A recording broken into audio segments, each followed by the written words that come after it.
എപ്പിസോഡിന്റെ opening സീനിൽ നമ്മുടെ ആൾക്കാര് അവരാണെങ്കിൽ ആ ഡോർ തുറന്ന് രക്ഷപ്പെടാൻ ആവുന്ന അത്രയും ശ്രമിക്കും. പക്ഷെ ഓൾറെഡി ആ ഒരു ഡോറ് അത് ലോക്ക്ഡ് ആണ്. അതുകൊണ്ട് തന്നെ അവർക്ക് തുറക്കാൻ കഴിയില്ല. അടുത്ത സെക്കൻഡ് ഒരുപാട് മോൺസ്റ്റേഴ്സ് അവരങ്ങനെ റൗണ്ട് ചെയ്യും. നമ്മുടെ ആൾക്കാർ 3 പേരും രക്ഷിക്കടാ എന്ന് നിലവിളിച്ച് ഓടി വന്ന് ഫയർ ബോക്സിനുള്ളിൽ അങ്ങനെ കയറിയിരിക്കുകയാണ്. മോൺസ്റ്റേഴ്സ് പാഞ്ഞു വന്ന് നമ്മുടെ ആൾക്കാരെ പിടിക്കാൻ നോക്കുമ്പോഴേക്കും അതിന്റെ തൊട്ടു പുറകിലുള്ള ഒരു ഡോർ ഓപ്പണായി നമ്മുടെ ആൾക്കാര് ഏതോ ഒരു പാത്തിലേക്ക് വീഴും. ആക്ച്വലി മോൺസ്റ്റേഴ്സിന് ആ ഒരു വഴിയെക്കുറിച്ച് നന്നായിട്ട് അറിയാം. കാരണം അതാണ് ആ ഡോക്ടർ മാത്രം പോകുന്ന ലബോറട്ടറിയിലേക്കുള്ള ഏക പാസേജ്. അവിടേക്കാണ് ഇപ്പൊ നമ്മുടെ ആൾക്കാർ 3 പേരും അടിച്ചു വീണിരിക്കുന്നത്. അടുത്ത സെക്കൻഡ് ആ ഡെവിൾസ് അവറ്റകൾ മുഴുവൻ വന്ന് ആ ഡോർ എങ്ങനെയെങ്കിലും തള്ളി തുറക്കാൻ ശ്രമിക്കും. പക്ഷെ അവർ എത്രയൊക്കെ ശ്രമിച്ചിട്ടും ആ ഡോർ തുറക്കാൻ കഴിയില്ല. കാരണം അതിന്റെ ഓപ്പോസിറ്റ് നമ്മുടെ ആൾക്കാർ അവരവരുടെ സർവ്വ ജീവനും എടുത്താണ് ആ ഡോറിൽ പ്രസ് ചെയ്ത് പിടിച്ചിരിക്കുന്നത്. ഇവിടെ നമ്മുടെ ആൾക്കാർ കാര്യമായിട്ട് പ്രസ് ചെയ്യുമ്പോഴായിരിക്കും അവരുടെ തൊട്ടു പുറകെ വലിയൊരു മോൺസ്റ്റർ. ആമയാണെങ്കിൽ കാറിക്കൂവി ഓടും. അവളുടെ പിന്നാലെ തന്നെ ചോപ്പറും ഉസോപ്പും 100-110 വിടും. അപ്പൊ അവിടുന്ന് അങ്ങനെ സൂം ചെയ്ത് ആ പന്നി അത് പറയും, നിങ്ങൾ ഇവിടുന്ന് എവിടേക്കൊക്കെ ഓടിയിട്ടും യാതൊരു കാര്യവുമില്ല. ഇവിടെ മുഴുവനും ഇതുപോലുള്ള സോംബീസ് ഒരുപാട് എണ്ണങ്ങളുണ്ട്. അവറ്റകളൊന്നും നിങ്ങൾ വെറുതെ വിടില്ല. നമ്മുടെ ആൾക്കാർ ഓടി വരെ അടുത്തുള്ള പെയിന്റിങ്ങിൽ നിന്നെല്ലാം ഒരുപാട് സോംബീസ് അങ്ങനെ പുറത്തേക്ക് വരികയാണ്. അപ്പോഴായിരിക്കും ദൂരത്തായി മറ്റൊരു വഴി കാണുക. നമ്മുടെ ആൾക്കാരെല്ലാവരും ഓടി വന്ന് അകത്തേക്ക് കയറി ഡോർ വലിച്ചടച്ച് ഇപ്പൊ അതിൽ സേഫ് ആയിട്ടിരിക്കും. പക്ഷെ അപ്പോഴായിരിക്കും മറ്റൊരു വമ്പൻ ട്വിസ്റ്റ്. അവിടെയും ഒരുപാട് ഫോട്ടോസ്. പക്ഷെ ആ ഫോട്ടോസ് മോൺസ്റ്റേഴ്സിന്റെ അല്ല, മറിച്ച് മുൻപ് കണ്ട സിൻഡ്രി എന്ന് പേരുള്ള ആ ഒരു പെണ്ണിന്റെ. അവളുടെ ഒരുപാട് ഫോട്ടോസ് അവിടെ മുഴുവൻ നിരത്തി വെച്ചിരിക്കുകയാണ്. അവർക്കാണെങ്കിൽ ആ ഫോട്ടോ കാണുമ്പോൾ തന്നെ മനസ്സിലാവും അത് ഒരുപാട് പഴയ ഫോട്ടോസ് ആണെന്ന്. കാരണം ഇപ്പൊ സിൻഡ്രിയുടെ ബോഡിയിലും മുഖത്തും ഒക്കെ തന്നെ ഒരുപാട് പരുക്കു പറ്റിയ അടയാളങ്ങളുണ്ട്. മാത്രമല്ല പഴയ ഫോട്ടോയില് അത്തരത്തിലുള്ള ഒന്നുമില്ല.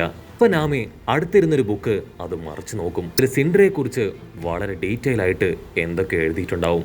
അതിൽ നിന്ന് നാമിക്ക് മനസ്സിലാവും സിൻഡ്രി ഒരു ആക്ട്രസ് ആണ്, അതുപോലെ തന്നെ ഒരു സ്റ്റേജ് പെർഫോമർ ആണ്. പക്ഷെ ഡോക്ടർ പറഞ്ഞത് ഇവള് വെറും ഒരു സർവന്റ് ആണെന്ന് മാത്രമാണ്. നാമി വീണ്ടും ആ ആർട്ടിക്കിൾ മുഴുവനായിട്ടും വായിച്ചു തീർക്കും.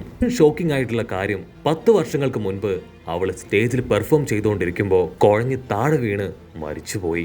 അത് കേൾക്കേണ്ട താമസം ചോപ്പർ അവൻ അടിച്ചു പറയും, അങ്ങനെയാണെങ്കിൽ ഇനി ഒരു സംശയം വേണ്ട, ഐലാൻഡ് മുഴുവൻ തന്നെ മരിച്ചുപോയവരെ തിരികെ വന്ന സോംബീസുകളാണ്. ആ പെണ്ണും നമ്പർ 1 സോംബിയാണ്. ഒസോപ്പ് ആണെങ്കിൽ പേടിച്ച് വിറച്ചു പറയും, ഈ കാര്യങ്ങളൊന്നും അറിയാതിരിക്കുകയായിരുന്നെങ്കിൽ എങ്ങനെയെങ്കിലും ഉള്ള ശക്തി ഉപയോഗിച്ച് ഇവിടുന്ന് പുറത്തു പോകാമായിരുന്നു. പക്ഷെ ഇതുകൂടെ കേട്ടപ്പോ എനിക്കുള്ള ശക്തി കൂടെ ചോർന്നു പോയിരിക്കുകയാണെന്ന് പറഞ്ഞ് അടുത്തുള്ള എന്തോ ഒരു സാധനത്തിൽ തട്ടി അവൻ താഴേക്ക് വീഴും. അപ്പൊ ഒസോപ്പിന്റെ തൊട്ടു പുറകിലായി വലിയൊരു പെട്ടി അവൾ കാണും. നാമിക്കാണെങ്കിൽ ട്രഷർ ഒരുപാട് ഇഷ്ടമായതുകൊണ്ട് തന്നെ അവൾ ഓടി വന്ന് ആവേശത്തില് ആ പെട്ടി തുറക്കും. അവൾ അത് തുറക്കേണ്ട താമസം അതിൽ നിന്നും ഒരു സോംബി പുറത്തേക്ക് വരികയാണ്. ആ ഭൂതമാണെങ്കിൽ നമ്മുടെ ആൾക്കാരെ ഓടിക്കാൻ തുടങ്ങും. അവർ വീണ്ടും ഡോർ തുറന്ന് പുറത്തേക്ക് ഓടും. അപ്പൊ നാമി അവളാണെങ്കിൽ ആ സോംബി പറഞ്ഞ കാര്യമായിരിക്കും ചിന്തിക്കുക, ഈ ഒരു സ്ഥലത്ത് ട്രഷർ സൂക്ഷിക്കില്ല എന്ന്. അപ്പൊ മറ്റൊരു സ്ഥലത്ത് ഉറപ്പായിട്ടും ട്രഷർ ഉണ്ട്. അപ്പൊ അവിടുന്ന് അങ്ങനെ സൂം ഔട്ട് ചെയ്ത ആ മാൻഷന്റെ ഒരു ബോഡി ഗാർഡ് അവനാണെങ്കിൽ ഒരു സ്ക്വാഡൊക്കെ എടുത്ത് നമ്മുടെ ആൾക്കാരുടെ പിന്നാലെ നടന്നു വരികയാണ്. മറ്റൊരു ഭാഗത്ത് നമ്മുടെ ലൂഫി ആ മോൺസ്റ്ററിന് പുറത്ത് കയറി ആയിട്ട് വരികയാണ്. റോബിനാണെങ്കിൽ അവിടെ മുഴുവൻ കാര്യമായിട്ട് ചെക്ക് ചെയ്യും.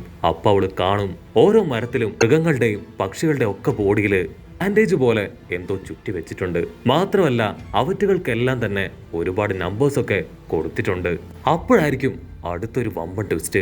അവര് കപ്പലിൽ കണ്ട ആ ഒരു പ്രേതം അവരുടെ മുൻപിലേക്ക് വന്ന് 2ഉം 3ഉം 4ഉം ഒക്കെ ആയിട്ട് അങ്ങനെ മാറുകയാണ്. ലൂഫി ആണെങ്കിൽ അവന്റെ കയ്യിലുള്ള ചെറിയ വല അതൊക്കെ വെച്ച് അവറ്റകൾ ട്രാപ്പ് ചെയ്യാൻ ശ്രമിക്കും. പക്ഷേ വെറും സോൾ ആയതുകൊണ്ട് തന്നെ വളരെ സിമ്പിളായി ലൂഫിയുടെ ട്രാപ്പിൽ നിന്ന് അവറ്റകൾ പുറത്തേക്ക് വരും. അതുകൊണ്ട് ഫ്രാങ്കി ആണെങ്കിൽ അവന്റെ ഫയർ പവർ അത് വെച്ച് അവറ്റകളെ അറ്റാക്ക് ചെയ്യാൻ ശ്രമിക്കും. പക്ഷേ ഫയർ പവറും വിലപ്പോവില്ല.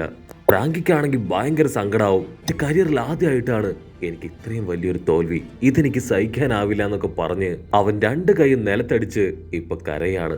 അത് കാണുമ്പോ ലൂഫിക്ക് സഹിക്കില്ല. അവനും ഇപ്പൊ കൈയും തലയൊക്കെ നിലത്തിട്ട് അടിക്കും. എന്റെ കരിയറിലും ഇത് ആദ്യത്തെ ഫെയിലിയർ ആണ്, എനിക്കും ഇത് സഹിക്കാൻ പറ്റുന്നില്ലല്ലോ എന്ന് പറഞ്ഞ് അവനും നിലവിളിക്കും. സാഞ്ചിക്കാണെങ്കിൽ കലി കേറി വരും. ഇവരിങ്ങനെയൊരു പ്രാന്തന്മാരാണല്ലോ എന്ന് പറഞ്ഞ് അവനിപ്പോ ദേഷ്യപ്പെടും. അപ്പോഴായിരിക്കും റോബിനൊരു കാര്യം പിടികിട്ടുക. അതായത് ഈ ഒരു ഗോസ്റ്റുകള് അവരെ ആരെങ്കിലും ടച്ച് ചെയ്യാൻ ശ്രമിച്ച അപ്പൊ തന്നെ ആ ഗോസ്റ്റുകള് അവരുടെ മനസ്സ് കീഴടക്കും. സോറോ ആണെങ്കിൽ കട്ടയ്ക്ക് നിൽക്കാണ്. അപ്പോ ഒരു സോൾ അവന്റെ ബോഡിയിലേക്ക് വന്ന് തനി അബ്സോർബ് ആവും. അടുത്ത സെക്കൻഡ് അവനും നിലത്ത് കൈയൊക്കെ അടിച്ച് കരയാൻ തുടങ്ങും.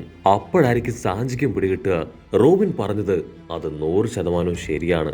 ആ ഒരു സോളുകള് അതാരുടെയൊക്കെ ബോഡിയിലേക്ക് കയറുന്നുണ്ടോ അവരുടെ എല്ലാവരുടെയും മെന്റൽ പവർ അത് ഇല്ലാതാക്കും. സോ ഇവറ്റകളും ആള് ചില്ലറക്കാരല്ല എന്നൊക്കെ പറഞ്ഞ് നമ്മുടെ ആൾക്കാർ അങ്ങനെ നിൽക്കും.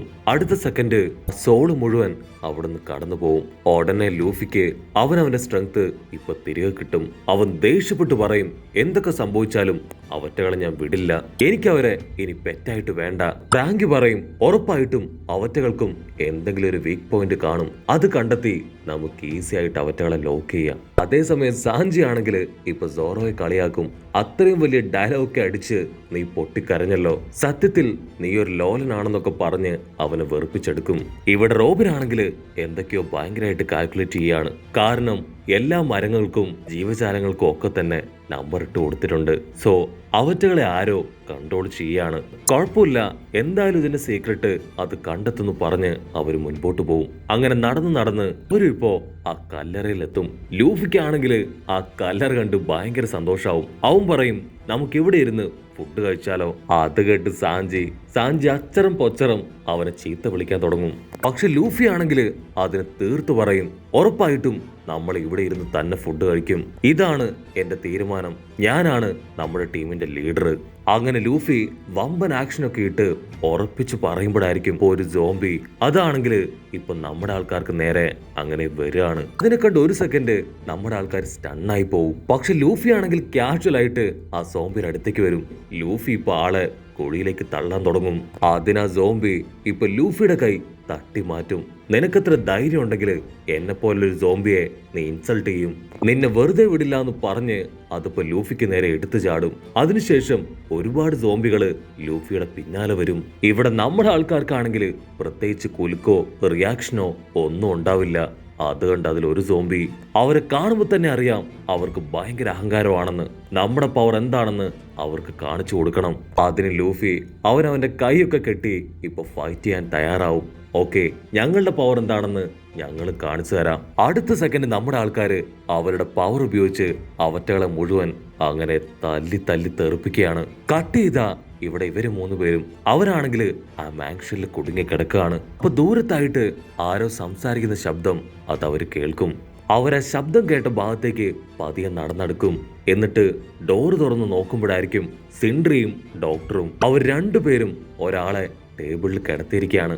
ഡോക്ടർ ആണെങ്കിൽ ആൾ ഓപ്പറേറ്റ് ഒക്കെ ചെയ്തുകൊണ്ടിരിക്കും. ആ സിൻഡ്രി പെണ്ണാണെങ്കിൽ ആൾക്ക് വേണ്ട ഹെൽപ്പ് മുഴുവൻ ചെയ്തു കൊടുക്കുകയാണ്. നമ്മുടെ ആൾക്കാർ സൂക്ഷ്മമായിട്ട് അവർ ചെയ്യുന്ന കാര്യങ്ങളൊക്കെ ഇപ്പൊ ശ്രദ്ധിക്കാനായിട്ട് തുടങ്ങും. ആ ടേബിളിൽ കിടക്കുന്ന ആൾക്കാണെങ്കിൽ ഇപ്പോ ജീവനൊന്നുമില്ല. പക്ഷെ ആളുടെ കയ്യിലും ഒരു പ്ലാസ്റ്റർ കാണുന്നുണ്ട്. അതിൽ 741 എന്നൊരു നമ്പർ കൂടെ ഇട്ടിട്ടുണ്ടാവും. അപ്പോഴായിരിക്കും നമ്മുടെ ആൾക്കാർക്ക് മനസ്സിലാവുക ഈ ഐലാൻഡിലുള്ള എല്ലാവരെയും സോംബിയാക്കി മാറ്റുന്നത് അത് മറ്റാരുമല്ല, അത് ഈ ഡോക്ടർ തന്നെയാണ്, സാക്ഷാൽ ഹോക്പാക്ക്. ചോപ്പറിനാണെങ്കിൽ അത് വിശ്വസിക്കാൻ കഴിയില്ല. പക്ഷേ തെളിവുകൾ കാണുമ്പോൾ അവനെക്കൊണ്ടാണെങ്കിൽ ഇതൊക്കെ വിശ്വസിക്കാതിരിക്കാനും കഴിയില്ല. എങ്ങനെയാണ് മരിച്ച ആളെ അദ്ദേഹം ജീവനോടുകൂടെ കൊണ്ടുവരുന്നത്? അവർക്കെങ്ങനെ എനർജി ബൂസ്റ്റ് ചെയ്യുന്നു? ഇത് മുഴുവൻ കൂടെ അവർക്ക് മനസ്സിലാക്കണം. അവർ 3 പേരും വീണ്ടും ഡോക്ടർ ചെയ്യുന്ന കാര്യങ്ങൾ സൂക്ഷ്മമായിട്ട് നിരീക്ഷിക്കും. അപ്പോഴായിരിക്കും അവരെ 3 പേരെ ഞെട്ടിച്ചുകൊണ്ട് ആ ബോഡി ഗാർഡ് അവിടേക്ക് വരിക. അവൻ അവരോട് പറയും, നിങ്ങൾക്ക് 3 പേർക്കും അകത്ത് എന്താണ് നടക്കുന്നതെന്ന് അറിയണമെങ്കിൽ ഇങ്ങനെ ഒളിഞ്ഞു നോക്കേണ്ട ആവശ്യമില്ല, അകത്തേക്ക് കയറി ചെന്ന് നേരിട്ട് കണ്ട് മനസ്സിലാക്കിയ പോരെ. അവനെ കണ്ട് നമ്മുടെ ആൾക്കാര് അങ്ങനെ പേടിച്ച് വിറച്ച് നിൽക്കുന്നതോടു കൂടെ ഈ ഒരു എപ്പിസോഡും അവസാനിക്കുന്നു. എപ്പിസോഡ് ഇഷ്ടപ്പെടുകയാണെങ്കിൽ തീർച്ചയായിട്ടും ലൈക്ക് ചെയ്യാനും കമന്റ് ചെയ്യാനും ഷെയർ ചെയ്യാനും മറക്കല്ലേ. അടുത്തൊരു അടിപൊളി എപ്പിസോഡുമായിട്ട് കാണുന്നവരെ it's me with Mallu episode.